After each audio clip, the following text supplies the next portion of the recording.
Bonjour mesdames, bonjour mesdemoiselles, bonjour messieurs. À travers cette 19e communication, nous aimerions voir l'apport des réalités magico-spirituelles dans cette connaissance, dans cette vérification de l'intégration du personnage Nkongolo Mwamba dans la société Kiluba. En tout cas, de nos jours encore, quand les esprits, par exemple, l'esprit Umba dont on a parlé, l'esprit Banza, l'esprit Nkongolo, ces exercices d'un Kitobo, lorsqu'il est possédé donc ce Kitobo, qu'il soit Muluba, qu'il soit Mutabwa, qu'il soit Mulamba, qu'il soit Musonge, etc., ce Kitobo s'exprimera en Kiluba. Quand bien même le voyant sacrificateur traditionnel, le Kitobo donc, Mutabwa, Mubemba ou Musonge ne connaîtraient pas le Kiluba. Cela est vérifiable jusqu'à aujourd'hui. Je veux dire ceci, lorsqu'il y a un culte traditionnel dans les villages, on est en train de chanter, même si vous êtes à Lubumbashi, même si vous êtes en Zambie, même si vous êtes vers Kisangani, il arrive deux fois où l'esprit Muluba, par exemple Banzamukala qui sort, par exemple Koulouamaninga qui sort, à travers le phénomène de saisie spirituelle, des postures spirituelles, comme on l'a actuellement dans les communautés de spiritualité étrangères, par exemple, les églises des réveils, etc. Alors, quelqu'un qui est en transe, il y a un esprit qui parle. Il parle, on dit même quelquefois, il parle en langue. Mais ceux qui, dans les cultes traditionnels, s'expriment, ils peuvent être comment possédés par l'esprit Muluba, d'un ancien Muluba. Par exemple, Koulouamaninga qui sort, qui se dit, il y a mis Koulouamaninga, ou bien il y a Muzinga qui sort, il y a mis Muzinga Zingalele, Muzingalele Naminago Zingalela, il se magnifie, il se présente et puis il demande, Bankanabami, qu'est-ce que vous voulez? Et c'est un phénomène très courant. Et alors, quand vous avez l'esprit Umba, l'esprit Banza, l'esprit Kongolo, l'esprit... Donc tous ces esprits-là dont on a cité, qui ont une connexion avec l'ascendance d'un Congolo Mwamba, tous ces esprits-là, quand ils sortent, ils parlent en Kiluba, un Kiluba aussi actuel, aussi coulant, aussi vif, aussi vivace même qu'il est dans la vie ordinaire. Alors c'est un élément très important.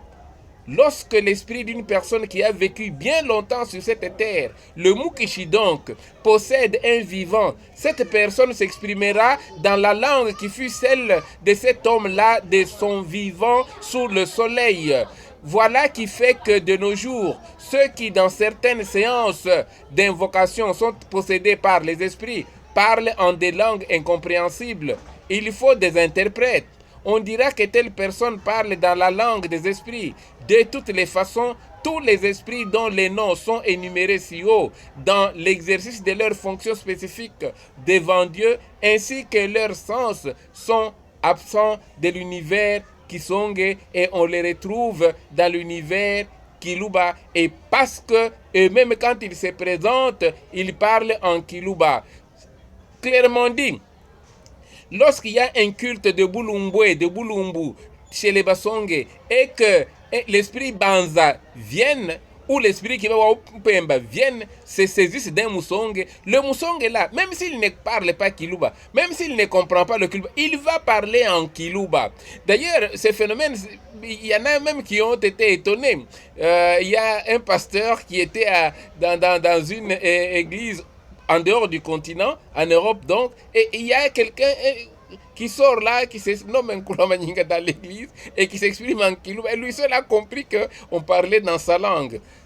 Mais ce sont des phénomènes réels qu'on rencontre, qui font poser des problèmes. Est-ce que les Mikishi sont à prendre dans le sens des esprits maléfiques ou des esprits bénéfiques ou qu'est-ce qu'il y a? Ça, c'est un autre problème qu'il faudrait débattre dans des séances qui sont spéciales. Ce que nous voulons dire est que l'esprit Umbandolo, l'esprit Banzam, que ce soit Banzampouya ou Banzamukala ou Mouvoumou Dialuton, que ce soit l'esprit Nkulu Amaninga, que ce soit un Congolo Mwamba, lorsqu'il possède quelqu'un, il va s'exprimer dans la langue qui était la sienne à l'époque où il vivait sur cette terre.